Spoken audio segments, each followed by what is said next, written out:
राजयोगी बनाकर त्यागी तपस्वी बनाया, ज्ञान योग सिखाकर।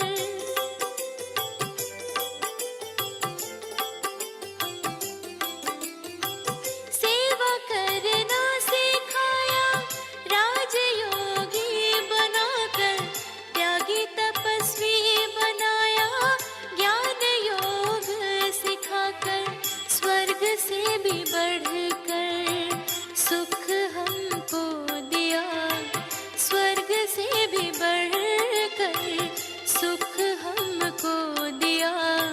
संगम युग में वो जीवन सफल किया। मीठे बच्चे बाबा कहे, मीठा हमको बनाया।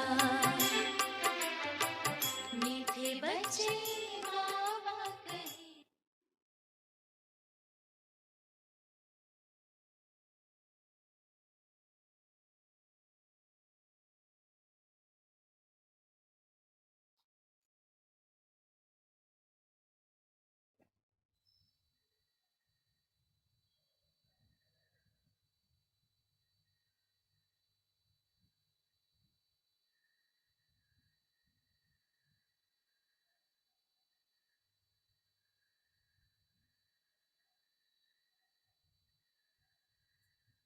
ఓం శాంతి.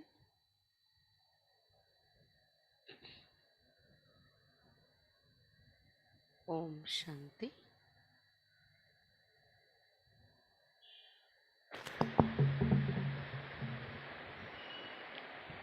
ఓం శాంతి.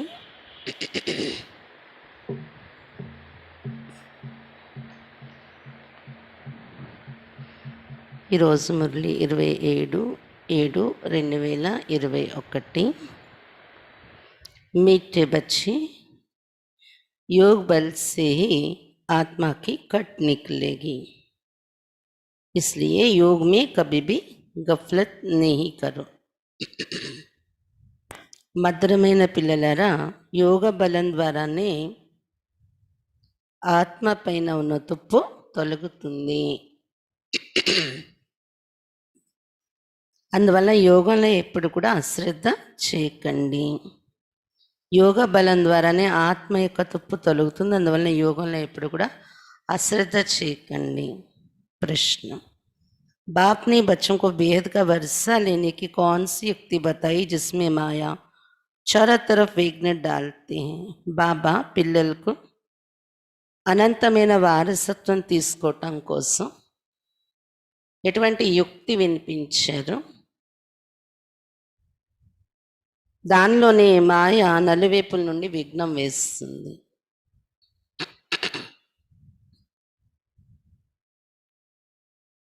బాబా పిల్లలకు అనంతమైన వారసత్వం తీసుకోవడం కోసం ఎటువంటి యుక్తి వినిపించారు, యుక్తి చెప్పారు. అది ప్రాక్టికల్గా మనం చేసినప్పుడు దానిలో మాయ నలువైపుల నుండి విఘ్నాలు వేసేస్తుంటుంది. ఏంటి ఆ యుక్తి చెప్పారు బాబా? उत्तर: बाबा ने युक्ति बताई, बच्चे तुम ब्रह्मा कुमार कुमारी एक बाप के बच्चे आपस में भाई बहन हो, तुम कभी क्रिमिनल असल्ट नहीं कर सकते. బాబా యుక్తి వినిపించారు. మీరు బ్రహ్మ కుమార్ కుమారీలు అయిపోయాక ఒక్క బాబాకు పిల్లలు, మీరు పరస్పరం సోదరి సోదరులు అయిపోతున్నారు. అందువల్ల మీరు ఎప్పుడు కూడా క్రిమినల్ దృష్టి ఉంచుకోవటానికి వీలు లేదు, అపవిత్ర దృష్టి ఉండకూడదు ఒకరిపైన ఒకరికి. ఒక ఇంట్లో వాళ్ళైనా జ్ఞానంలో వచ్చేసాక అందరూ ఏమయ్యారు? ఒక బాబాకు పిల్లలు కదా, బ్రహ్మకుమారి అయిపోయారు. ఎప్పుడు ఒకే బాబా పిల్లలు, బ్రహ్మ బాబాకు అడాప్ట్ అయిన పిల్లలు. బ్రహ్మకుమార్ కుమారి అంటే మీనింగ్ అది కదా. సోదరి సోదరులు అయిపోయాక అపవిత్ర దృష్టి ఉండకూడదు. भाई बहन विकार में नहीं जा सकते, तुम्हें शिव बाबा की मत पर चलकर बेहद का वर्षा लेना. సోదరి సోదరులు అయిపోయాక వికారాల్లో వెళ్ళడానికి వీల్లేదు. మీరు శివబాబా మతంపై నడుచుకుంటూ అనంతమైన వారసత్వం తీసుకోవాలి. परंतु माया कम नहीं, चारों तरफ इसमें विघ्न डालती रहती. కానీ మాయ తక్కువైంది కాదు, నలువైపుల నుండి ఈ విషయంలోనే విఘ్నం వేస్తూ ఉంటుంది అని చెప్తున్నారు బాబా. हम भाई बहन हैं, एक बाप से वर्षा लेते ये भूल जाते हैं. మాయా విఘ్నం పడడం వల్ల ఏమవుతుంది, మేము సోదరి సోదరులం ఒక బాబా నుండి వారసత్వం తీసుకుంటున్నాం అనేది మర్చిపోతూ ఉంటారు అని చెప్తున్నారు బాబా. గీత్ తుమ్హే పాకే హమ్నే జహా పాలియా హై. ఈరోజు పాట, నిన్ను పొంది మేము విశ్వాన్ని పొందేము.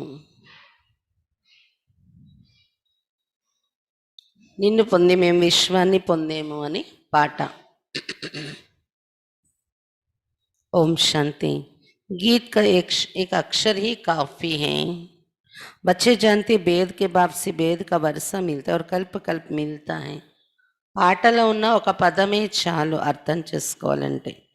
పిల్లలు తెలుసుకున్నారు కదా, బాబాని పొంది ఏం పొందేమో, అనంతమైన బాబా నుండి అనంతమైన వారసత్వం లభిస్తుంది, కల్పకల్పము లభిస్తుంది మనకు.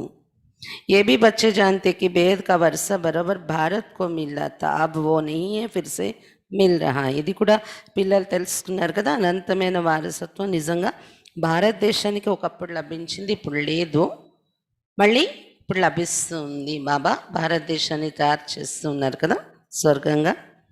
देखते हैं अभी तो स्वर्ग का वर्षा नहीं है, रावण द्वारा नरक का श्राप मिल रहा है. श्राप से मनुष्य दुखी होते, वर अर्थात वर्ष से సుఖీ होते हैं. మీరు చూస్తున్నారు కదా, ఇప్పుడు స్వర్గ వారసత్వం అనేది ఏమాత్రం లేదు కదా. రావణ్ ద్వారా నరకం యొక్క శాపం దొరికి ఉంది అందరికీ. ఇప్పుడు శాపం అంటే మనుషుల్ని దుఃఖిగా చేస్తుంది, వరము అంటే వారసత్వం ఇచ్చి సుఖిగా చేస్తుంది వరము. అది బాబా నుండి దొరుకుతుంది అన్నమాట. अब ब्राह्मण बच्चे जानते वो है बेहद का निराकार बाप और प्रजापिता ब्रह्मा है बेहद का साकार बाप. బ్రాహ్మణ పిల్లలు తెలుసుకున్నారు కదా, అనంతమైన నిరాకారి తండ్రి శివ బాబా, మరి ప్రజాపిత బ్రహ్మ అనంతమైన సాకారి తండ్రి. बेहद के साकार बाप प्रजापिता ब्रह्मा बिगर कोई होता नहीं. बल गांधी को बापूजी कहते थे, परंतु कायदेसर मनुष्य सृष्टि का तो वो बापूजी हो ना सके. అనంతమైన సాకార బాబా ప్రజాపిత బ్రహ్మ తప్ప ఇంకెవరూ కాలేరు. సాకార రూపంలో అనంతమైన తండ్రి, శరీర రూపంలో ప్రజలందరికీ తండ్రి ఎవరు, ఒక్క ప్రజాపిత బ్రహ్మ బాబా తప్ప ఇంకెవరు కాలేరు. శరీర రూపంలో ఉంటూ ఈ ప్రపంచానికి తండ్రి అని పిలువబడేవాళ్ళు. శివబాబా నిరాకారుడు, జన్మలో రారు, అతడు ఎలాగో అందరికీ తండ్రి. కానీ ఈ ప్రపంచంలో ఉండే ఒక వ్యక్తి సర్వ ఆత్మల తండ్రి అని, అంటే మానవ సృష్టికి పిత అని, ప్రజాపిత అని పిలువబడేవారు. ఒక బ్రహ్మ బాబా తప్ప ఇంకెవరు లేరు. భలే గాంధీ గారికి కూడా బాపూజీ అని పిలిచేవారు, కానీ నియమ ప్రకారంగా మానవ సృష్టి అంతటికీ బాపూజీ అతను కాలేడు గాంధీ గారు. సారీ నిరాకారి వరల్డ్ కా బాపూజీ శివ్. నిరాకారి ప్రపంచం అంతట్లోని బాపూజీ शिव बाबा, निराकार रूपंलो बापूजी. अभी तुम बच्चे जानते हम शिव बाबा के बने हैं. शिव बाबा ने आकर हमको अपना बनाया वर्षा देने. ఇప్పుడు పిల్లలు మీరు తెలుసుకున్నారు కదా, శివ బాబా పిల్లలు అయిపోయాం మనం. శివ బాబా వచ్చి మనకు వారసత్వం ఇవ్వడం కోసం తన పిల్లలుగా తయారు చేసుకున్నారు. मधुबन आते किस लिए शिव बाबा से मिलने के लिए, परंतु वो निराकार हैं. మధుబన్ వస్తుంటారు కదా పిల్లలు, దేనికోసం, శివబాబాతో కలవడానికి. కానీ శివబాబా డైరెక్ట్ కలుస్తారా, నిరాకారుడు కదా అతను. सिर्फ शिव बाबा कहने से समझेंगे नहीं, इसलिए कहा जाता है बाप दादा, शिव बाबा और ब्रह्मा दादा. కేవలం శివ బాబా అని పలకటం వలన అర్థం కాదు, అందుకే బాప్ దాదా అని పిలుస్తాం. అంటే శివ బాబా మరి బ్రహ్మ దాదా ఇద్దరు కంబైన్డ్గా ఉన్నారని మీనింగ్ అందులో వస్తుంది. दादे का नाम अलग है, बाप का नाम अलग है. वो निराकार सबका बाप भी है, सबका दादा भी है. దాదా యొక్క పేరు వేరు, శివబాబా ఎవరైతే వచ్చారో తన పేరు వేరు కదా. నిరాకారుడు అతను, అందరికీ తండ్రి అయిపోతున్నారు, అందరికీ తాతయ్య కూడా అవుతున్నారు శివ బాబా. సబ్ బచ్చం కో బాప్ దాదా సే వరుస మిల్తా హై జరూర్. అందరికీ, పిల్లలందరికీ బాప్ దాదా నుండి తప్పకుండా వారసత్వం లభిస్తుంది. బాప్ దాదా నుండి అనాల్సి వస్తుంది కదా, భలే శివ బాబా ఒక్కరే ఇస్తారు ఆ వారసత్వం, కానీ బ్రహ్మ బాబాలో వచ్చే ఇవ్వాల్సి వస్తుంది కాబట్టి బాప్ దాదా ద్వారా వారసత్వం లభిస్తుందని అనుకోవడం జరుగుతుంది. బేహద్ కే బాప్ సే సబ్కో వరస మిల్తా హై, ఓ బాప్ హీ సబ్కా దుఃఖ హర్తా సుఖ కర్తా హై. అనంతమైన బాబా నుండి అందరికీ వారసత్వం లభిస్తుంది. ఇప్పుడు బాబాయే కదా అందరికీ దుఃఖహర్త సుఖకర్త అయి ఉన్నారు. सती में कोई भी मनुष्य दुखी हो ना सके, नाम ही स्वर्ग, वो है हेवन స్థాపన करने वाला గాడ్ ఫాదర్. సత్యయుగంలో ఏ మానవులు కూడా దుఃఖిగా ఉండరు, అందుకే దాని పేరు స్వర్గం. అటువంటి హెవెన్ స్థాపన చేసేవారెవరు? గాడ్ ఫాదర్ शिव बाबा. भारत सबसे पुराना है तो जरूर सबसे नया था, तब तो अभी सबसे पुराना हुआ है. భారతదేశం అన్నింటికన్నా పాతది, తప్పకుండా అన్ని దేశాల కన్నా కొత్తదిగా ఉండేది, ఇప్పుడు అన్నింటికన్నా పాతదైపోయింది భారతదేశం. सत्य कलीग भारत को ही कहा जाता है. बराबर भारत स्वर्ग था, ये लक्ष्मी नारायण राज्य करते थे, ये బుద్ధి में है. సత్యగము కలియుగము అని లెక్కలు పెట్టుకునేది భారతదేశంలోనే నడుస్తున్నాయి. మిగిలిన దేశాల తర్వాత వస్తాయి కదా ద్వాపరయుగం నుండి. నిజంగా భారతదేశం స్వర్గంగా ఉండేది, లక్ష్మీనారాయణ రాజ్యం ఉండేది. ఈ విషయాలన్నీ मन बुद्धिलो ఉన్నాయి కదా. अभी तुम लक्ष्मी नारायण के मंदिर में जाएंगे तो झट बुद्धि में आएगा कि इनको ये वर्षा कैसे मिला, ये पूज्य कैसे बने, कब राज्य किया, किस द्वारा राज्य पाया, ये सारा बुद्धि में आएगा. ఇప్పుడు మీరు లక్ష్మీనారాయణ మందిరంలో వెళ్ళారు అనుకోండి, ఎప్పుడైనా వెంటనే మీ బుద్ధిలో ఈ విషయాలన్నీ వచ్చేస్తాయి కదా. లక్ష్మీనారాయణ పదవి వీళ్ళకి ఎవరి నుండి దొరికింది, వారసత్వం ఎలా దొరికింది, పూజ్యులుగా ఎలా తయారయ్యారు వాళ్ళు, వాళ్ళ రాజ్యం ఎప్పుడు చేయడం జరిగింది, ఎవరి ద్వారా ఆ రాజ్యాన్ని పొందారు, మొత్తం రహస్యాలన్నీ మన బుద్ధిలో వచ్చేస్తాయి కదా మందిరంలో వెళ్ళి ఆ విగ్రహాన్ని చూడగానే. आगे लक्ष्मी नारायण के मंदिर में जाते थे, माला फेरते थे, ऑक्यूपेशन को कुछ भी पता नहीं था. अभी सिर्फ तुम्हारी बुद्धि में सो भी नंबर 1. పూర్వము మనకి జ్ఞానం తెలియక ముందు లక్ష్మీనారాయణ మందిరానికి వెళ్ళేటప్పుడు అప్పుడు ఎలా ఉండేది, మందిరానికి వెళ్ళడం మాల తిప్పడం అంతే, కానీ పరిచయం మనకు తెలిసేది కాదు. ఇప్పుడు కేవలం మీ బుద్ధిలో ఉన్న ఈ విషయాలు, అది కూడా నంబర్ వారీగా ఉన్నారు అని చెప్తున్నారు బాబా. तुम अभी लक्ष्मी नारायण के मंदिर में जाकर खड़े होंगे तो हर्षित होंगे, बुद्धि में ही इन्होंने ये प्रारब्ध कैसे पाई थी. संगम युग पर ही पाई, क्योंकि संगम पर ही पुरानी दुनिया बदलने वाली है. ఇప్పుడు ఒకవేళ మీరు లక్ష్మీనారాయణ మందిరానికి వెళ్ళినట్లయితే హర్షితులైపోతారు కదా మీరు, ఎందుకంటే బుద్ధిలో ఉంది వీళ్ళు ప్రారంధాన్ని ఎలా పొందారని, అందుకని ఈ జ్ఞానం మనకు తెలుసు అనే ఒక ఆనందం అనుకుంటుందన్నమాట. సంగమీగలోనే వీళ్ళు రాజ్యాన్ని పొందారు కదా, ఎందుకంటే సంగమీగలోనే పాత ప్రపంచం పరివర్తన అయ్యే సమయం ఇది. సంగం పరి బాప్ని ఆకర్ రాజయోగ సిక్కాయత, సంగమీగలోనే బాబా రాజయోగం నేర్పించారు. ये भी जानते हो बहु जन्मों के अंत के जन्म में बरोबर ये ब्रह्मा था, ब्रह्मा द्वारा విష్ణుపురి की స్థాపన होती है. ఇది కూడా మీరు తెలుసుకున్నారు కదా, చాలా జన్మల అంతిమ జన్మలో బ్రహ్మ అయిపోయారు ఈయన, బ్రహ్మ ద్వారా విష్ణుపురి యొక్క స్థాపన జరుగుతుంది. ఇప్పుడు ఏ లక్ష్మీనారాయణ అగలి జన్మే బరోబర్ బ్రహ్మ सरस्वती थे. ब्रह्मा के साथ ब्राह्मणिया भी होंगे. ఈ లక్ష్మీనారాయణలే వాళ్ళ పూర్వజన్మలో నిజంగా బ్రహ్మ సరస్వతిగా ఉండేవారు. బ్రహ్మ ఒక్కరే కాదు కదా, బ్రహ్మతో పాటు బ్రాహ్మణులు దేవతలే బ్రాహ్మణులుగా ఉండేవారు.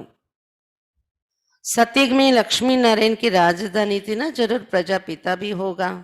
तुम जानते हो हम पुरुषार्थ कर रहे, जिन्होंने कल पहले पुरुषार्थ किया है वो हम साक्षी हो देखते हैं.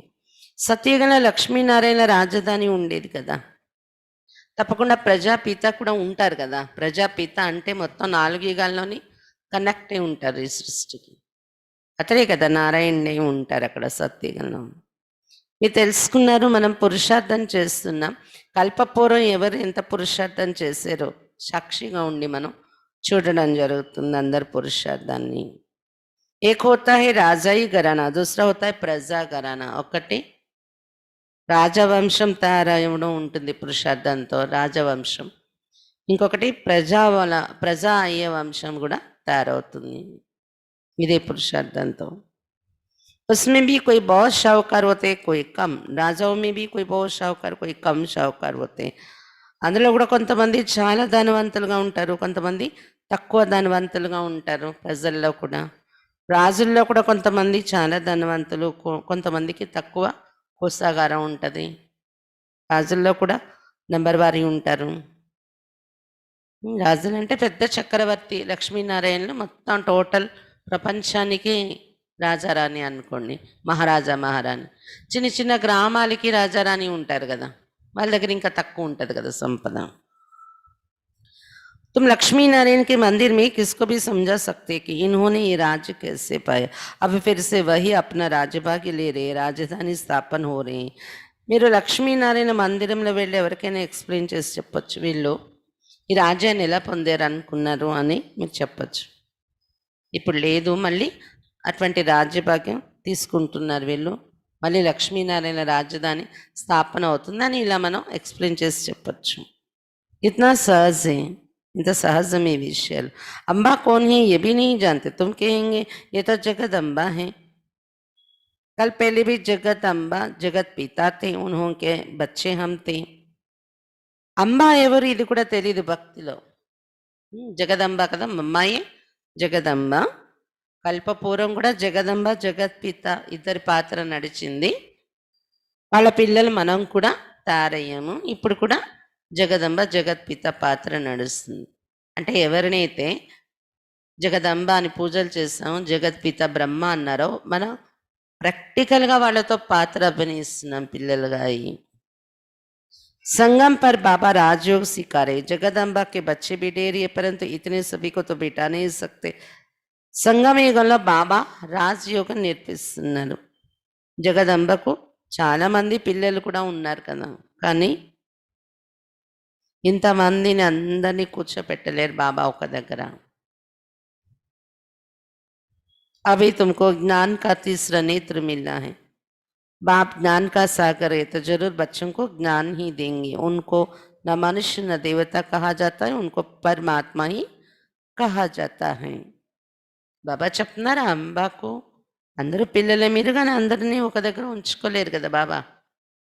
ఇప్పుడు లౌకిక తండ్రి పిల్లలే ఒక దగ్గర ఉండట్లేదు, ఒక నలుగురు పిల్లలైతే ఎవరెక్కడ ఉద్యోగాల నిమిత్తంగా వెళ్ళి ఉంటుంటారు కదా. అందుకు మీ కర్తవ్యాలు సేవ కోసం ఎవరి జాగాలో వాళ్ళు ఉంటూ కూడా బాబాకు పిల్లలు.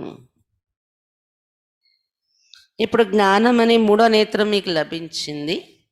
బాబా జ్ఞాన సాగరుడు, తప్పకుండా పిల్లలకు జ్ఞానమే ఇస్తారు కదా. బాబాను మానవుడని కానీ దేవత అని కానీ అనము, పరమాత్మ అని అంటాము. तुम कोई के भी मंदिर में जाओ तो उनकी बायोग्రఫీ बता सकते हो.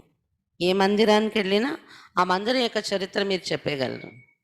రామ్ के लिए भी तुम समझा सकते हो. చంద్రవంశీ ఘరానా भी स्थापन हो रहा है.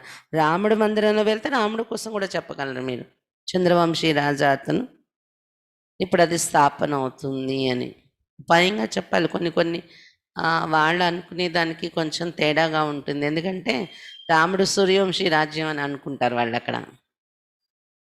అంటే లక్ష్మీనారాయణుల రాజ్యం కూడా చూపిస్తారు, వైకుంఠంలో రాజ్యం చేసినట్టు, కానీ వాళ్ళది ఏ వంశము వర్ణించరు.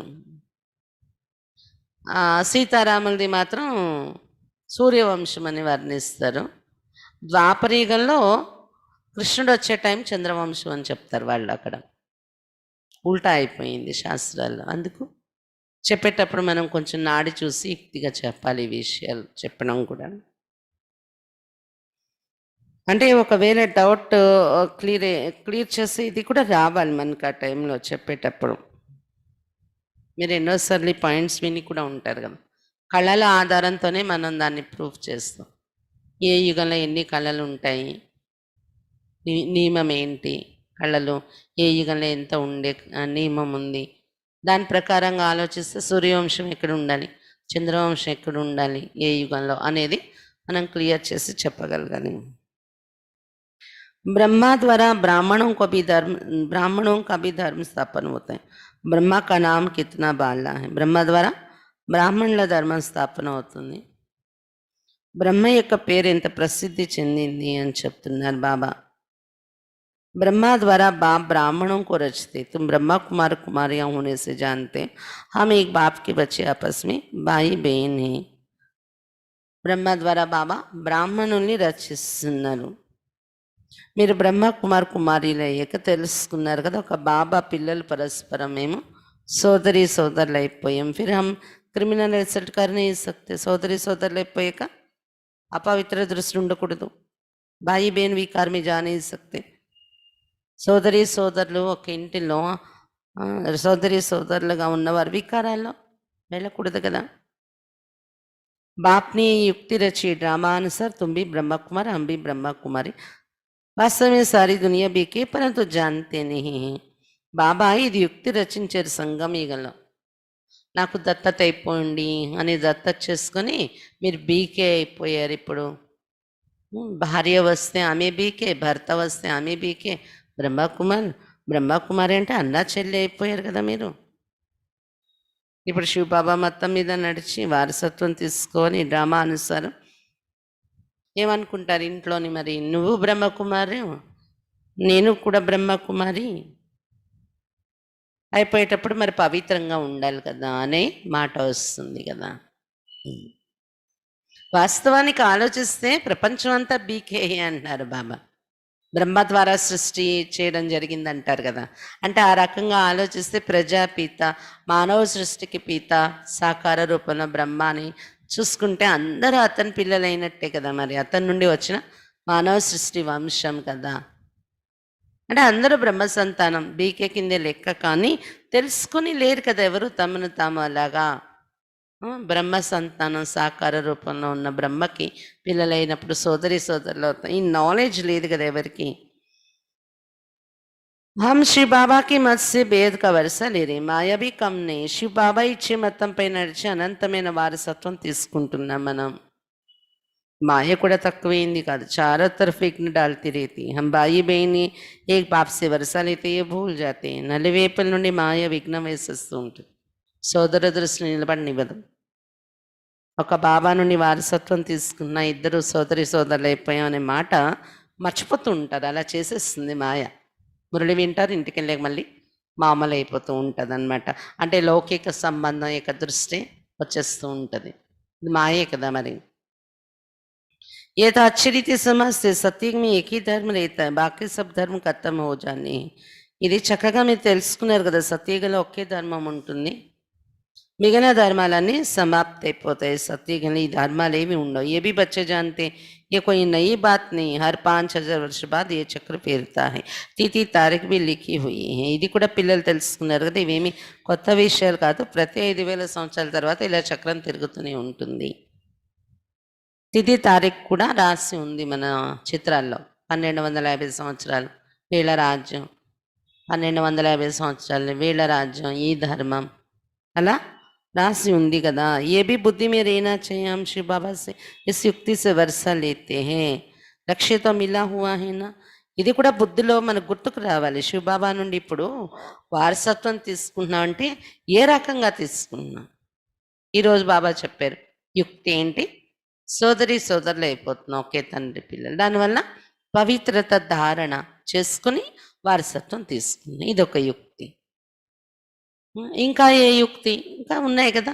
బాబాని జ్ఞాపకం చేసుకొని వికర్మలు వినాశనం చేసుకుంటున్నాం, పాపాలు భస్మం చేసుకుంటున్నాం. ఆ విధంగా ఆత్మను పవిత్రంగా చేసుకుంటున్నాము.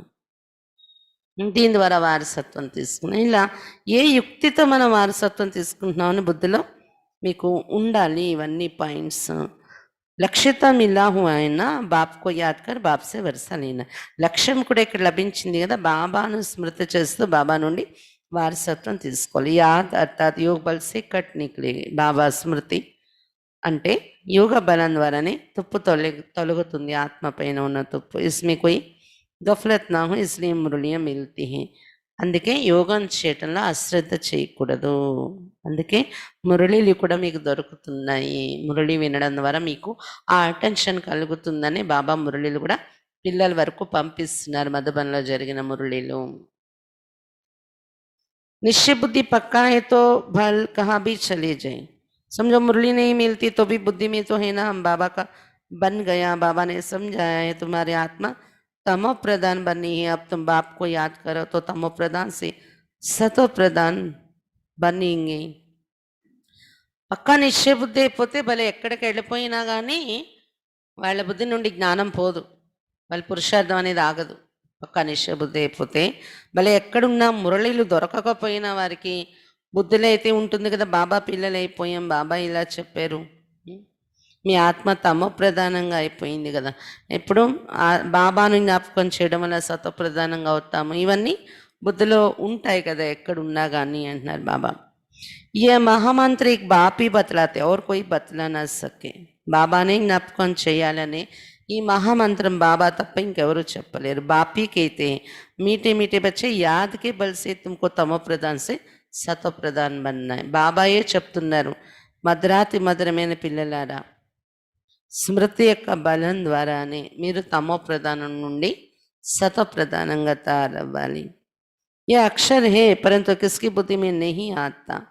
अब तुम समझते बराबर. कल पहले भी बाबा ने ये अक्षर कहा था कि देह के सब धर्मों को छोड़ अपने को आत्मा समझो. ये सब देह के धर्म है ना, सबका बाप एक ही है. ఈ మాటలు గీతలో కూడా ఉన్నాయి. సతోప్రధానంగా కావాలంటే ఏం చెయ్యాలి, ఎలా భగవంతుని జ్ఞాపకం చెయ్యాలి, కానీ ఎవరి బుద్ధిలో అర్థం కావట్లేదు చదివిన గీతలోని. ఇప్పుడు మీకు అర్థమైంది, నిజంగా కల్పపూర్వం కూడా బాబా చెప్పిన ఈ అక్షరాలు, ఈ పదాలు మనం గీతలో విన్నాం కదా. దేహ సహితం, దేహధర్మాలు, దేహ సంబంధాలన్నీ త్యజించి నిన్ను నువ్వు ఆత్మ అనుకుని నన్నే జ్ఞాపకం చెయ్యని గీతలో రాసింది ఇదే అన్నమాట. మనకు రోజు బాబా మురళిలో చెప్తున్నారు. కల్పపూర్వం చెప్పారు బాబా, అది గీతలో రాసుకున్నారు, ఇప్పుడు మళ్ళీ అదే చెప్తూ ఉన్నారు డైరెక్ట్గా వచ్చి బాబా. బాబా చెప్తున్నారు, నిజంగా ఇక్కడ ఉన్న ధర్మాలన్నీ దేహ ధర్మాలు కదా, జాతి ధర్మం ఏది చెప్పుకుంటే అన్నీ దేహానికి సంబంధించిన ధర్మాలు. అన్ని ధర్మాల వారికి కూడా తండ్రి అయితే ఒక శివ్ బాబాయి. सब आत्माएं उस एक बाप को पुकारते. पोप भी गाड को याद करते. ఆత్మలందరూ ఒక తండ్రినే పిలుస్తారు కదా, ఏ ధర్మంలో ఉండేవారైనా. పోప్ కూడా చూడండి గాడ్నే పిలుస్తారు. పోప్ అంటే క్రిస్టియన్ ధర్మాన్ని నడిపిస్తున్న వారు. ఇప్పుడు అతను కూడా ఎప్పుడైనా గుర్తు చేసుకుంటే ఏమంటారు, ఓ గాడ్ ఫాదర్ రేహం కరో కేతే, ఓ పరంపిత దయ చూపించు అంటారు కదా పోప్ అయినా జ్ఞాపకం చేస్తే. इन मनुष्यों की क्रोधी बुद्धियों को पलटाओ तो ये आपस में लड़े नहीं, ये तो बाप को ही करेंगे ना, और कोई को याद नहीं करते. शिव बाबा को ही पुकारते कि आकर पतितों को पावन बनाओ. పోప్ అయినా ఏమని ఎవరిని జ్ఞాపకం చేస్తారు, గాడ్ ఫాదర్ని. ఓ గాడ్ ఫాదర్ దయ చూపించండి, మానవులలో ఉన్న క్రోధీ బుద్ధుల్ని పరివర్తన చేయండి, పరస్పరం వీళ్ళు యుద్ధాలు చేసుకోకుండా కొట్లాడుకోకుండా అని పోప్ కూడా భగవంతుని ప్రార్థిస్తూ ఉంటారు. ఏ ధర్మం వల్లైనా ఇంకెవరిని జ్ఞాపకం చేయరు. శివబాబానే పిలుస్తారు, వచ్చి పతితుల నుండి పావనంగా తయారు చేయండి అని. पावन बनेंगे फिर तो इस चिची रावण की दुनिया में रह नहीं सकेंगे. फिर जरूर नई दुनिया चाहिए, कलयुग से बदलकर सत्य तो होगा ही ना, परंतु इतना भी नहीं समझते मनुष्य. పావనంగా అయిపోయింది అనుకోండి ప్రపంచము, ఇంకా ఈ చీచి రావణ ప్రపంచంలో ఉండలేం మనం. పావనంగా మనం అయిపోతే బాబా స్మృతి ద్వారా పిలిచాం కదా, పతితుల్ని పావనంగా తయారు చేయండి అని. బాబా వచ్చారు, మనం పావనంగా అయిపోయాం అనుకోండి, ఈ చీచి రావణ రాజ్యంలో ఇంకుండం. తప్పకుండా కొత్త ప్రపంచం కావాలి మనకి. కలియుగం మారి సత్యుగం రానే వస్తుంది కదా. కానీ ఇంత కూడా అర్థం కావట్లేదు మనుషులకి ఈ విషయాలు. एक डॉक्टर आया था, कहता था कलयुग तो कलयुग ही चलेगा. अरे सदे कलयुग ही कैसे चलेगा, कलयुग कोई अच्छा है क्या, समझते थोड़ी कि सिर्फ भावना है, औरों को ले आते हैं, उनको तीर नहीं लगता, और कोई आने वाले को तीर लग जाए तो भी कुछ ना कुछ दलाली मिल जाएगी, हम स्वर्ग में आ जाएंगे. బాబా చెప్తున్నారు కలియుగం తప్పకుండా సతీగా అవ్వాల్సిందే కదా మీకోసం. మీరు పావనంగా అయిపోతే మరి ఇక్కడ ఉండడానికి వీలు లేదు కదా. సతీగా అవుతుందా అవదా? ఒక డాక్టరు వచ్చేవాడంట బాబా దగ్గర. అతను అనేవాడంట కలియుగం అంటే కలియుగం ఏముంటది అని. అంతేకాని యుగాలు మారే విషయం అతనికి నాలెడ్జ్ ఉండేది కాదంట. బాబా చెప్తున్నారు సదా కలియుగమే ఎలా ఉండిపోతుంది, కలియుగం ఏమైనా మంచి యుగం అని ఏంటి సదా ఉండిపోతే బాగుంటుంది అనుకోవడానికి కూడా. కానీ ఏం అర్థం కాదు కదా, ఏదో భావన ఉంటుంది. వేరే వాళ్ళని కూడా పట్టుకొని వస్తూ ఉంటారు. రోజు వచ్చి సత్సంగంలో కూర్చుంటే శాంతి ఉంటుందని కూడా కొంతమంది వస్తారు. జ్ఞానం అర్థం కాదు, శాంతిగా ఉంటుందని వచ్చి కూర్చుంటారు. వేరే వాళ్ళని కూడా పట్టుకొని వస్తుంటారు, రండి ఇక్కడ బాగుంటుందని. ఒక్కోసారి ఏమవుతుంది తెలుసా, ఈ అందరినీ పట్టుకొని వచ్చే వాళ్ళు వీళ్ళు ఎవరైతే ఉంటారో కేవలం అక్కీలు ప్రేమగా మాట్లాడతారని, లేకపోతే ఇక్కడ శాంతి దొరుకుతుందని, వాళ్ళ వాళ్ళ కష్టాలు బాధలు అక్కీలు వింటారు, వాళ్ళకి తేలికవుతుందను ఏదో భావంతో కొంతమంది వస్తూ ఉంటారు అనమాట. జ్ఞానం అర్థం కాదు కానీ అందరినీ పట్టుకొస్తుంటారు. ఆ ఎవరైతే వాళ్ళు తెస్తారో వాళ్ళు జ్ఞానం విని గురి తగిలేసి తయారైపోయే వాళ్ళు ఉంటారు. వీళ్ళకి మాత్రం గురి తగలదు. అలా కూడా జరుగుతూ ఉంటుంది అని చెప్తున్నారు బాబా. స్వర్గ అయితే బాబా చెప్తున్నారు ఇంతమంది వాళ్ళ ద్వారా సెంటర్కి రావడం, కోర్సులు వినడం, తయారైపోవడం అయినప్పుడు వాళ్ళు నియమాలు పాటించడం ఏమీ లేదు, జ్ఞానం అర్థం కాదు, ఎన్ని రోజులు నడిచిన ఏదో సత్సంగాలకు వెళ్తున్నట్టు వస్తారు. వాళ్ళు వెనుక వచ్చిన వాళ్ళు తయారైపోతారు, వీళ్ళు తయారవరు. అయినా మరి వీళ్ళు దళాలి అయ్యారు కదా బాబాతో వాళ్ళని కల్పించడానికి. ఆ దళాలి ఫీజు అయితే దొరికేస్తుంది, వాళ్ళకి స్వర్గంలోకి వచ్చేస్తారు కదా అని చెప్తున్నారు బాబా. बाप से थोड़ा भी आकर सुनते तो भी स्वर्ग में जरूर चले जाएंगे. ఏ కొద్ది జ్ఞానం విన్నా బాబా యొక్క జ్ఞానం స్వర్గంలోకి వచ్చేస్తారు. फिर भी हेवनली गॉड फादर के सामने आकर बैठते हैं.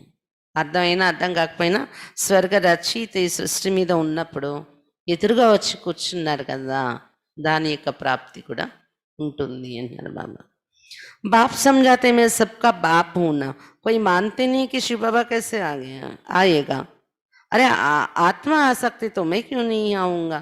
आत्मा एक शरीर छोड़ दूसरे में जा सकती तो मैं नहीं आ सकता हूँ, नहीं तो मैं कैसे आऊँ. బాబా చెప్తున్నా నేను అందరి తండ్రిని కదా. కొంతమంది ఒప్పుకోరంట, శివబాబా ఎలాగొస్తారు, ఆయన నిరాకారుడు, అతను ఎలా మాట్లాడతారు అని కొంతమంది ఆలోచన ఉంటుంది. అరే ఆత్మ ఒక శరీరం వదిలి ఇంకో శరీరంలో వెళ్ళి ప్రవేశిస్తుంది.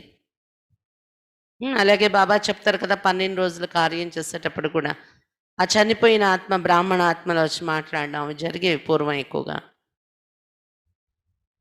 మరి ఆత్మ రాగలిగినప్పుడు నేనెందుకు రాలేను, ఒక శరీరం ఆధారం తీసుకొని పరకాయ ప్రవేశం చేసి. మరి లేకపోతే ఎలా నేను రాను చెప్పండి, ఇంకేమైనా ఉందా ఉపాయం అంటున్నారు బాబా. पुकारते भी हे पतित पावन बाबा आकर पतित से पावन बनाओ. बाप कहते मैं आता ही भारत में हूँ, कल्प कल्प के संगम पर एक ही बार आता हूँ. పిలుస్తున్నారు కూడా, పతిత పావన బాబా రండి, పతితుల్ని పావనంగా తయారు చేయండి తండ్రి పిలుస్తున్నారు కదా. బాబా చెప్తున్నా నేను వచ్చేది కూడా భారతదేశంలోనే వస్తాను, కల్పకల్పం సంగమయుగంలో ఒక్కసారి మాత్రమే వస్తాను, కల్పం యొక్క సంగమయుగంలో అని చెప్తున్నారు బాబా. तुम जब 84 जन्म पूरे करते तो मैं आता हूँ. అది కూడా సంగమయుగం ఎప్పుడు ఏర్పడుతుంది, మీరు 84 జన్మలు పూర్తి చేసే టైం వస్తుంది కదా, అప్పుడు నేను వస్తాను అని చెప్తున్నారు శివ బాబా. तुम बच्चों को निश्चय है बाबा आया है फिर से वर्षा देने. ఇప్పుడు పిల్లల బుద్ధిలో నిశ్చయం ఉంది కదా, శివ బాబా వచ్చారు మళ్ళీ పోగొట్టుకున్న వారసత్వం ఇవ్వటానికి. बाप कहते मेरा धंधा ये पुरानी दुनिया को बदल नई दुनिया स्थापन करना, इसलिए गाया हुआ है नई दुनिया की स्थापना, पुरानी दुनिया का विनाश, फिर तुम पालना करेंगे. रोशनी मिली है ना. బాబా చెప్తున్నారు మీ కర్తవ్యం ఏంటంటే పాత ప్రపంచాన్ని పరివర్తన చేసి కొత్త ప్రపంచంగా తయారు చేయడం. అందువలన గాయనం కూడా ఉంది, కొత్త ప్రపంచం యొక్క స్థాపన, పాత ప్రపంచం యొక్క వినాశనము అని. మరి ఇది వినాశనం అయిపోయాక ఏదైతే కొత్త ప్రపంచం స్థాపన అయింది ఉందో దాని యొక్క పాలన మీరే చేస్తారు కదా అంటున్నారు బాబా. ఈ విషయాలు ఎన్నో ప్రకాశం లభించింది కదా ఇప్పుడు మనకు.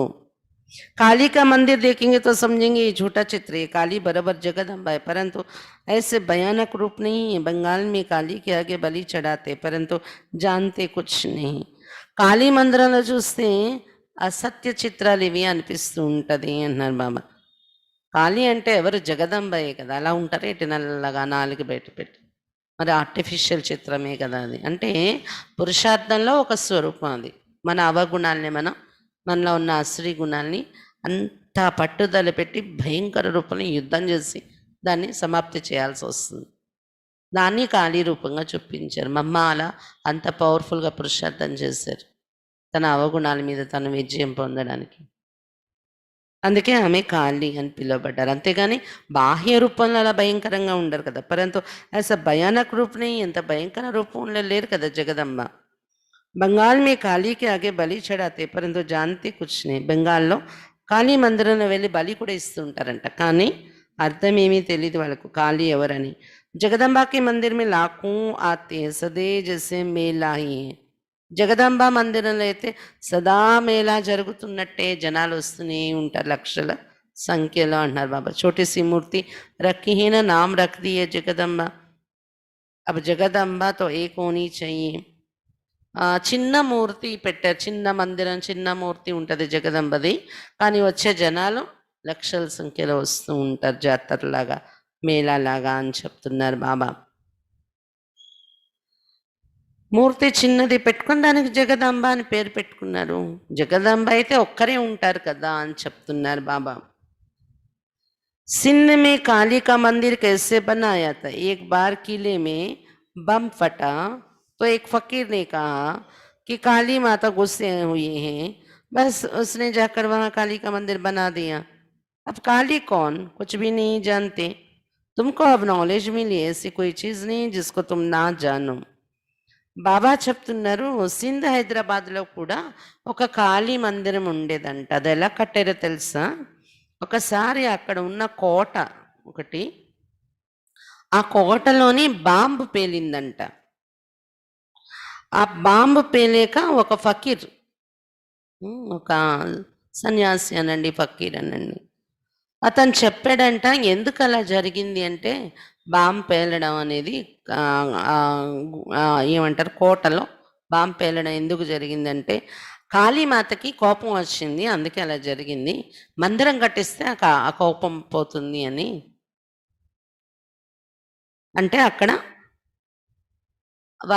అక్కడున్న ఎవరైతే ఆ కోటకు బాధ్యత తీసుకునే వాళ్ళు ఉంటారో కాళీ మందిరం కట్టించారంట. ఇంకా అలా తయారైంది కాళీ మందిరం అక్కడ. కానీ కాళీ ఎవరు ఏమీ తెలియదు వాళ్ళకి. మీకైతే తెలియదంటూ ఏమీ లేదు, అన్ని విషయాల యొక్క నాలెడ్జ్ మీకు ఇప్పుడు లభించింది. సమస్తే బాబా సే వరసా నేరైతే పూరా పురుషార్థ్ కర్నా చేయనా.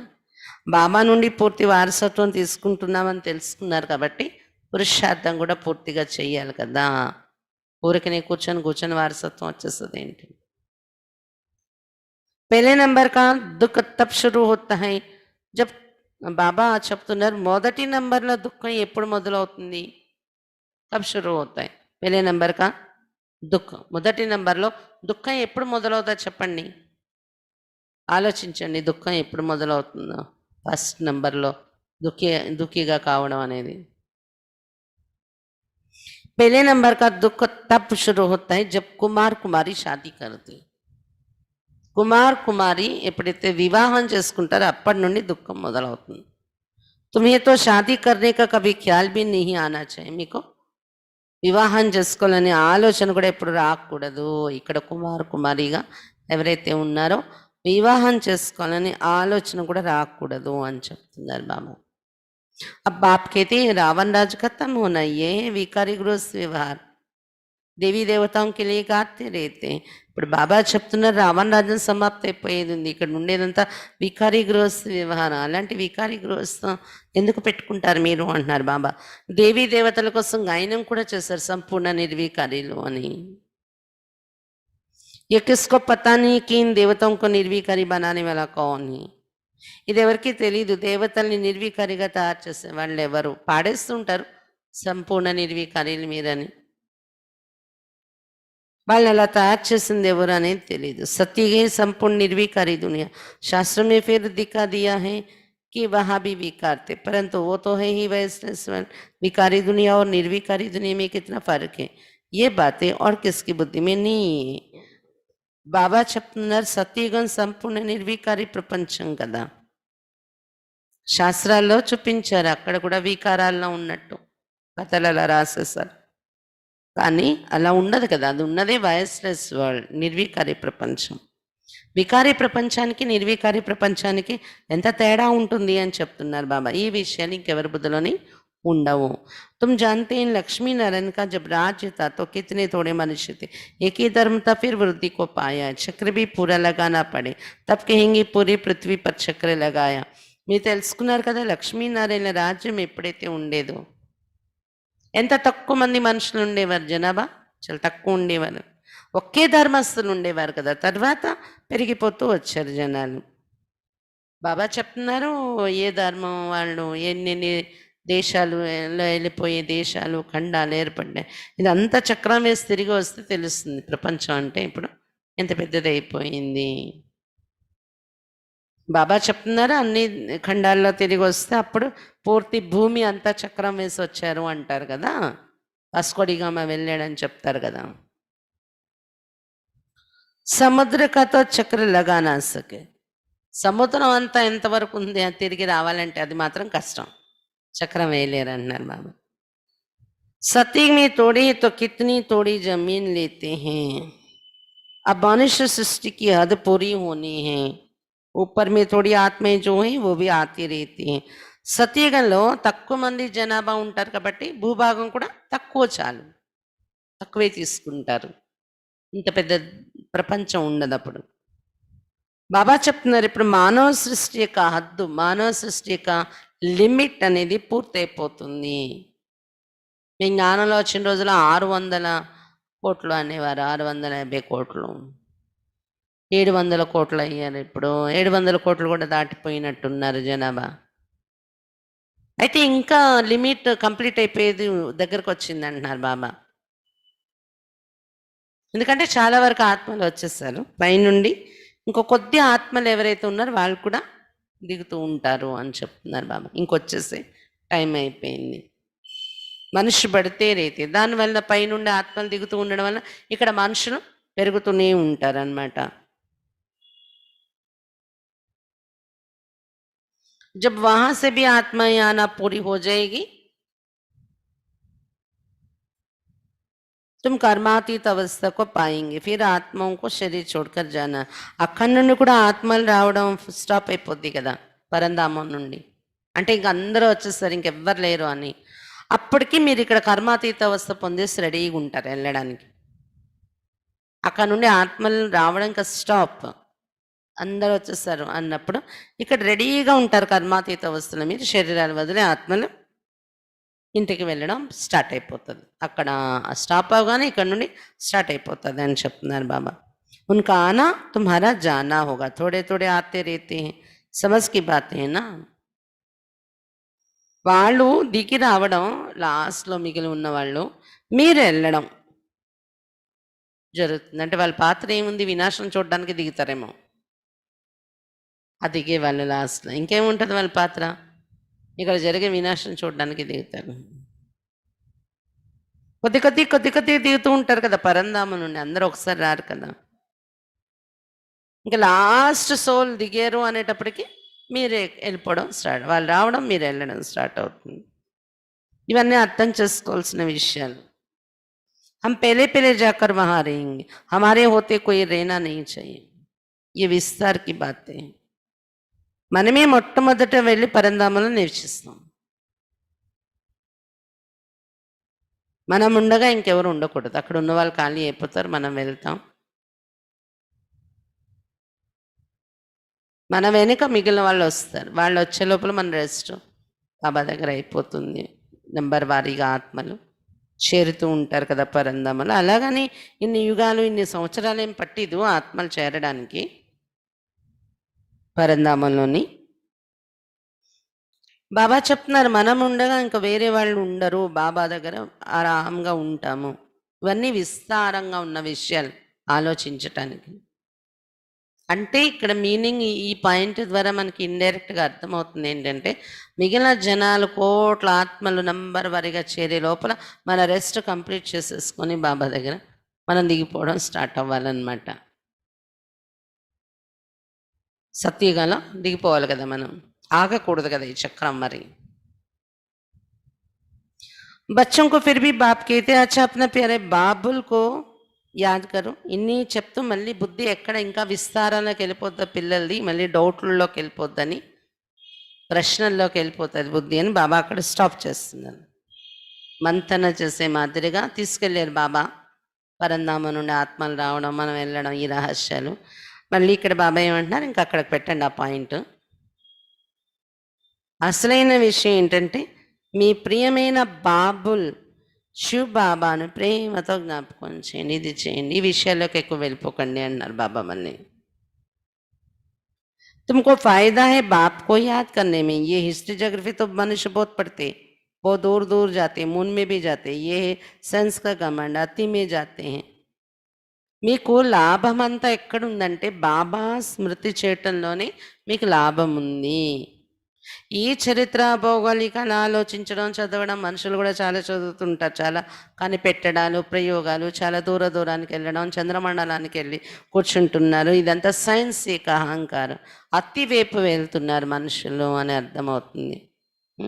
మీరు కూడా అలా బుద్ధిని ఈ విచారసాగర మంత్రంలో కూడా మళ్ళీ అతిలోకి వెళ్ళిపోకండి అని చెప్తున్నారు బాబా. అసలు పాయింట్లో నిలబడుతూ ఉండండి వచ్చి.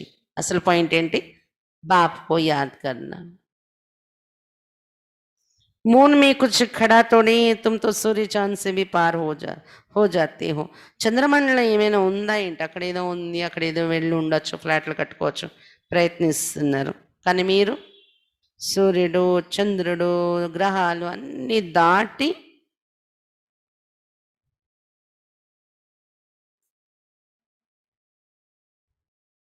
మీరైతే సూర్యుడు, చంద్రుడు అన్నింటినీ దాటుకొని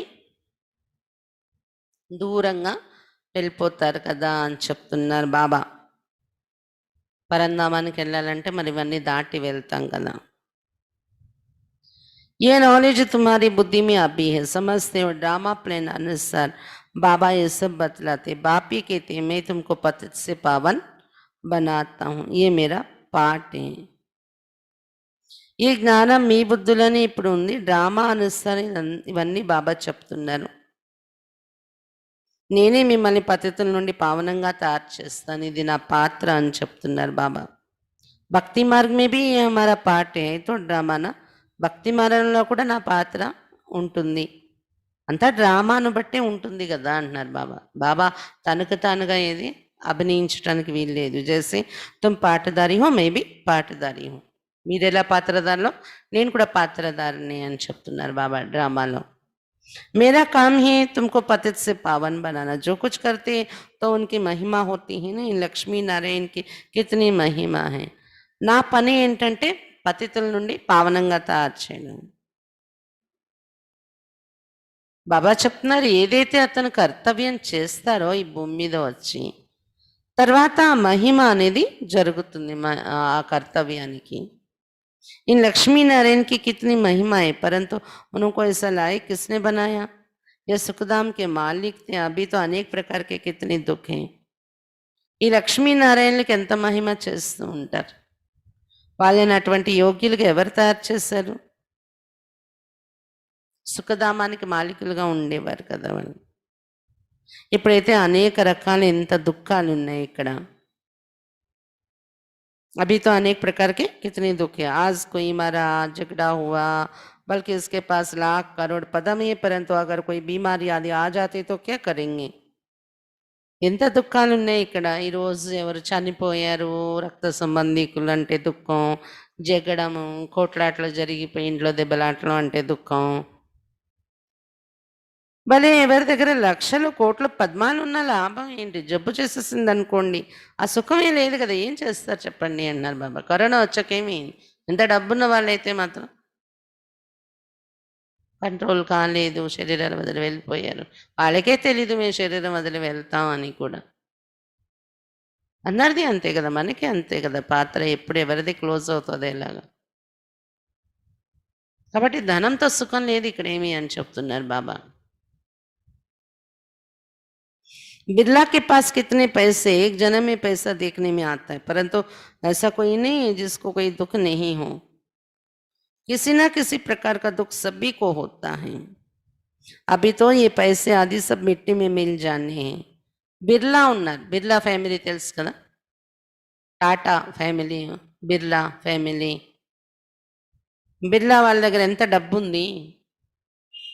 ఒక జన్మకి డబ్బు కనిపించవచ్చు, ఇప్పుడు బిర్లాని కూడా దాటేసిన వాళ్ళు ఉన్నారు. అంబానీ వీళ్ళ పేర్లు వస్తాయి, ఇంకా చాలామంది ఉన్నారు. చాలా డబ్బు ఉంది అంటే ఈ జన్మలోనే అనుభవించే వాళ్ళు, సతీగల రారు వాళ్ళు. ఒక జన్మకి ఆ డబ్బు దొరికింది వాళ్ళకి. కానీ ఇలాగైతే ఎవరు లేరు కదా, ఈ ప్రపంచంలో దుఃఖాలే లేవు అనేలాగా ఉన్నారా ఏంటి బిర్లా ఫ్యామిలీ కానీ, టాటా ఫ్యామిలీ కానీ, అంబానీ ఫ్యామిలీ కానీ? దుఃఖాలే ఉండవా ఏంటి వాళ్ళకి? రోగాలే ఉండవా ఏంటి? మనం బయటకైనా చెప్పుకోగలుగుతున్నాం, వాళ్ళు చెప్పుకోలేనివి ఎన్ని ఉంటాయో. ఎన్నో ఎన్నో రకాల దుఃఖాలు అందరికీ ఉంటున్నాయి ఇక్కడ అంటున్నారు బాబా. కాబట్టి ధనం ఇప్పుడైతే కరోనా వచ్చాక డబ్బుకి ఏమీ లెక్క, డబ్బుకి విలువ లేదు అనేది బాగా అర్థమైపోయింది. డబ్బులంతా మట్టిలో కలిసిపోయేదే అని చెప్తున్నారు బాబా. अच्छा, मीठे मीठे सिक्के लदे बच्चों प्रति माता पिता बाप दादा का याद प्यार और गुड मॉर्निंग. रूहानी बाप की रूहानी बच्चों को नमस्ते. हम रूहानी बच्चों की रूहानी बाप दादा को याद प्यार गुड मॉर्निंग और नमस्ते बाबा, नमस्ते. धारणा के लिए मुख्य सार. फर्स्ट पॉइंट, कर्मातीत अवस्था को प्राप्त कर वापस घर जाना है, परंतु जाएंगे तब जब आत्माओं का आना बंद होगा. इस विस्तार को बुद्धि में रख. एक बाबुल को प्यार से याद करना है. కర్మాతీత అవస్థను పొంది ఇంటికి వెళ్ళిపోవాలి మనం. కానీ ఎప్పుడు వెళ్ళగలం అంటే పైనుండి ఆత్మలు రావడం బంద్ అయినప్పుడు మనం ఇక్కడ నుండి వెళ్ళగలం.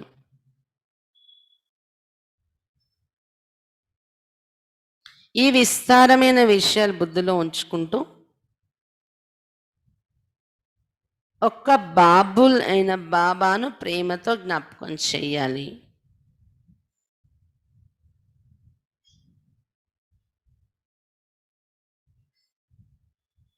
ఈ విస్తారాన్ని బుద్ధిలో ఉంచుకుంటూ ఒక బాబుల్ అయినటువంటి బాబాను ప్రేమతో జ్ఞాపకం చేసుకుంటూ ఉండాలి. सेकेंड पॉइंट, ज्ञान की रोशनी मिली है इसलिए निश्चय बुद्धि बन बाप से पूरा वर्षा लेना है. జ్ఞానం యొక్క ప్రకాశం లభించింది, అందువల్ల నిశ్చయ బుద్ధిగా తయారై బాబా నుండి పూర్తి వారసత్వం తీసుకోవాలి. कहाँ भी रहते याद के बल से आत्मा को तमो प्रधान से सतो प्रधान बनाने को पुरुषार्थ करना है. ఎక్కడున్నా కూడా స్మృతి యొక్క బలం ద్వారా ఆత్మను తమో ప్రధానం నుండి సతో ప్రధానంగా తయారు చేసుకుని పురుషార్థం చేయాలి. वरदान, अपनी संपूर्णता के आधार पर समय को समीप लाने वाले मास्टर रचयिता भव. తమ సంపూర్ణత ఆధారంపై సమయాన్ని సమీపంగా తీసుకొచ్చేటటువంటి మాస్టర్ రచయితగా కండి. తమ యొక్క సంపూర్ణత ఆధారంతో సమయాన్ని సమీపంగా తీసుకొచ్చేటటువంటి మాస్టర్ రచయితగా కండి. समय आपकी रचना है, आप मास्टर रचयिता हो. रचयिता रचना के आधार पर नहीं होते. సమయము మీ రచన, మీరు మాస్టర్ రచయిత. రచయిత రచన పైన ఆధారపడి ఉండరు. రచయిత రచనకు ఆధీन करते రచయిత ఎప్పుడు రచనను తన ఆధీనంలో ఉంచుకుంటారు. इसलिए ये कभी नहीं सोचो कि समय आपे ही సంపూర్ణ బనా దేగా. అందుకని ఎప్పుడు ఇలా ఆలోచించకండి సమయము దానికదే నన్ను సంపూర్ణంగా తయారు చేసేస్తదిలే అని అనకండి. మీరు సమయాన్ని తయారు చేయాలి. ఎందుకంటే మీరు రచయిత, అది రచన. అంతేగాని సమయం మిమ్మల్ని తయారు చేయటం కాదు. आपको संपूर्ण बन समय को समीप लाना है. సమయం అదే సంపూర్ణంగా తయారు చేసేస్తదిలే మనల్ని అనుకోకండి. మీరు సంపూర్ణంగా ఈ సమయాన్ని సమీపంగా తీసుకొని రావాలి అని చెప్తున్నారు బాబా. वैसे कोई भी विघ्न आता है तो समय प्रमाण जाएगा जरूर, लेकिन समय से पहले परिवर्तन शक्ति द्वारा उसे परिवर्तन कर दो तो उसकी प्राप्ति आपको ही हो जाएगी. చూడండి, ఏదైనా విఘ్నం వచ్చిందనుకోండి, దాని టైం వచ్చినప్పుడు అది వెళ్ళిపోతుంది, తప్పకుండా ఉండదు వచ్చిన విఘ్నం. దాని లెక్క ఉంటుంది, ఎన్ని రోజులు మన దగ్గర నుండి మన లెక్కాచారాలు కంప్లీట్ చేసుకొని వెళ్ళాలో దాని లెక్క ఉంటుంది కదా, అన్ని రోజులు ఉంటుంది, తర్వాత వెళ్ళిపోతుంది ఆ విఘ్నం. కానీ అది వెళ్ళే లోపల సమయానికి ముందే పరివర్తన శక్తి ద్వారా ఆ విఘ్నాన్ని, ఆ వాతావరణాన్ని పరివర్తన చేసేయాలి మనం.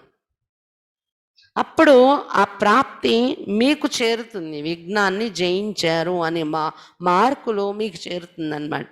ఈ గుణాలు ధారణ చేసుకొని, ఈ శక్తులు ధారణ చేసుకొని ఆ విఘ్నాన్ని ఎదుర్కొని తయారయ్యారు. విఘ్నం వచ్చింది, దాంతో పరివర్తన అయ్యారు, పరివర్తన శక్తిని ఉపయోగించారు అంటే ఆ మార్కులు మీకు వస్తాయి, ప్రాప్తి మీకు వస్తుంది.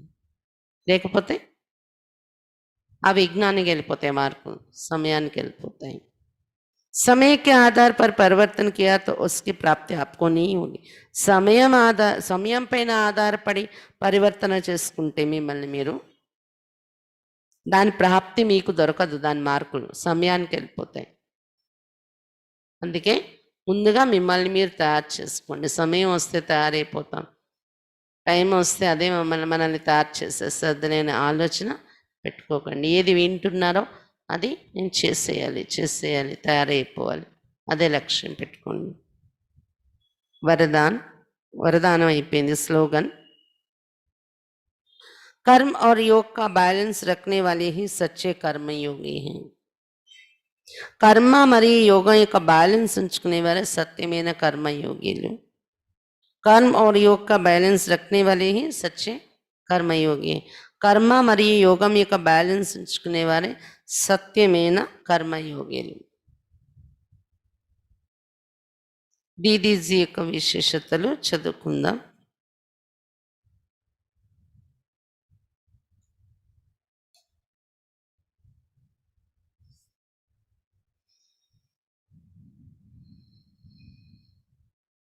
ఇరవై 5వ పాయింట్, సదా శుభ భావన శుభ కామన సంపన్న సంకల్ప. సదా శుభ భావన శుభ కామనతో నిండిన సంకల్పాలు దీదీలో ఉండేవి. दीदी ने स्वयं प्रति सर्व कामनाएं समाप्त कर सभी के लिए शुभ कामनाएं रखी.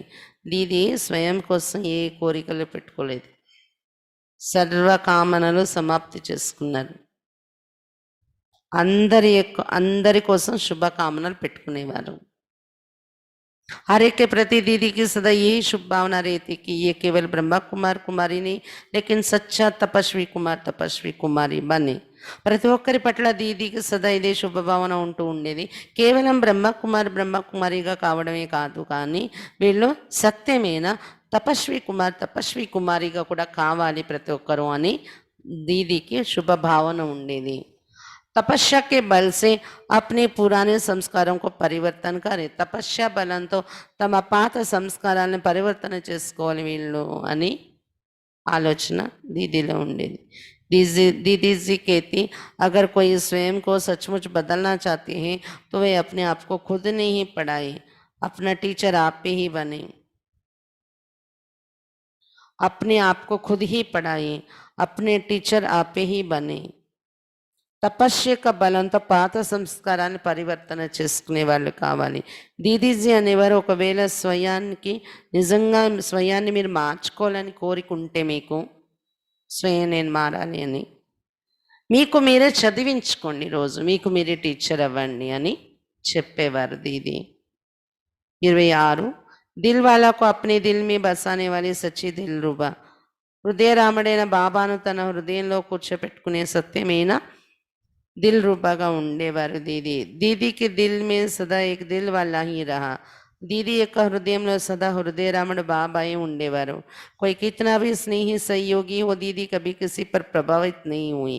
ఎవరు ఎంత స్నేహిగా ఉన్నవారైనా, ఎంత సహయోగం ఇచ్చేవారైనా, దీది ఎప్పుడు ఎవరికి ప్రభావితులైపోయి నడిచేవారు కాదు, వాళ్ళ ప్రభావంలో ఉండి నడిచేవారు కాదు. హరే కా సంబంధ్ एक బాబా సే జుడాయా. ప్రతి ఒక్కరి సంబంధాన్ని ఒక బాబాతోని ఏర్పరిచేది దీది. खुद त्याग तपस्या और सेवा की मूर्ति बनकर रही. स्वयं त्याग तपस्या మరియు सेवा मूर्तिగా అయి ఉండేవారు దీది. आपने देह अभिमान का त्याग किया, एक बाबा दूसरा ना कोई, ये दृढ़ता भरी तपस्या की. దీది దేహాభిమానాన్ని త్యాగం చేసేసారు. ఒక బాబా తప్ప నాకు ఇంకెవరు లేరు అనే దృఢతతో నిండిన तपस्या చేశారు దీది. सेवा तो उनको उनके रग रग में समाई हुई थी. సేవ అనేదైతే ఆమె యొక్క నర నరంలో ఇమిడి ఉండేది. హర్ ఏక్ కో ఆల్రౌండ్ సేవాదారి బన్నేకి ప్రేరణది. దీది ఎప్పుడు ప్రతి ఒక్కరికి కూడా మీరు ఆల్రౌండ్ సేవాదారిగా తయారై ఉండాలి అని ప్రేరణ ఇచ్చారు. जैसे वाणी की सेवा में हर एक इंटरेस्ट रखता, ऐसे दीदी कहती कर्मणा सेवा में भी नंबर 1 लो. कोई भी సబ్జెక్ట్ में మార్క్స్ కమ్ नहीं होनी चाहिए. ఎలాగైతే వాచా సేవలో ప్రతి ఒక్కరూ ఇంట్రెస్ట్ పెట్టుకుంటూ ఉంటారో, అలా దీది ఏమనేవారంటే కర్మణా సేవలో కూడా నంబర్ 1 తీసుకోండి, ఏ సబ్జెక్టులో కూడా మార్కులు తగ్గకూడదు అని అనేవారు దీది. ఒక వాచా సేవ చేసేస్తున్నాం అంటే అయిపోదు, అన్నింట్లో కవర్ చేసుకోండి అనేవారు. 27 हर कारण का निवारण करने वाली सर्व की इष्ट और अष्ट.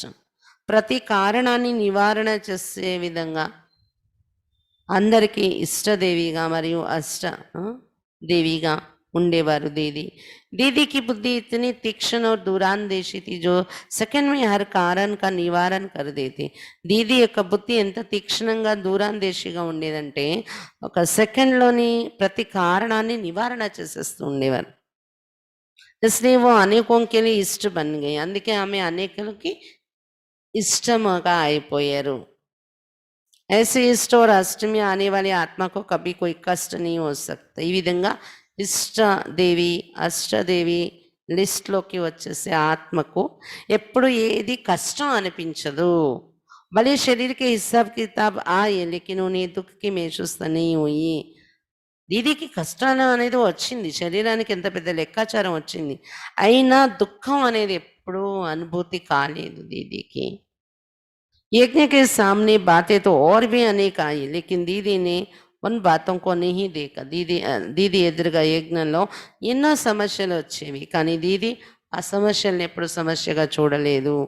कोई भी बात आई तो कहती थी शायद बाबा को इस बात से मुझे और कुछ सिखाना है, अनुभवी बनाना है. ఏదైనా సమస్య తన ఎదురుగా వచ్చినప్పుడు దీది అనేవారంట, బహుశా ఈ సమస్య ద్వారా బాబా నాకేదో నేర్పించాలనుకుంటున్నారు, ఈ సమస్య ద్వారా నన్ను అనుభవిగా తయారు చేయాలనుకుంటున్నారు, అందుకే నా ఎదురుగా ఈ సమస్య వచ్చింది అనుకునేవారు దీది. అంతేగాని నాకేదో సమస్య వచ్చేసింది, కష్టం వచ్చేసింది, నాకే ఎందుకు వస్తుంది, ఎవరికి లేదు, అలా ఆలోచించేవారు కాదు దీది. दीदी ने बाबा के साथ अपने सर्व संबंध जोड़े हुए थे. दीदी ఎప్పుడు కూడా బాబాతో తన సర్వ సంబంధాలు జోడించుకొని ఉండేవారు. दीदी कहती बाबा को सखा और साजन बनाकर उनसे ही दिल की लेन देन करो. దీది ఎప్పుడు ఏమనేవారంటే బాబాను సఖాగా తయారు చేసుకోండి, బాబాను ప్రియుడుగా తయారు చేసుకొని సఖాగా తయారు చేసుకొని మీ మనసులో ఉన్న మాటలు ఇచ్చిపుచ్చుకోవడం ఒక బాబాతోనే చేస్తూ ఉండండి అని అనేవారు దీది. टीचर को अपना फ्रेंड बना लो तो उनकी शिक्षाएं सहज ही जीवन में आ जाएगी. టీచర్ అయిన బాబాను మీ ఫ్రెండ్గా చేసేసుకున్నట్లయితే అతడిచ్చే శిక్షణలన్నీ సహజంగా మన జీవితంలో ధారణైపోతాయి అనేవారు దీది.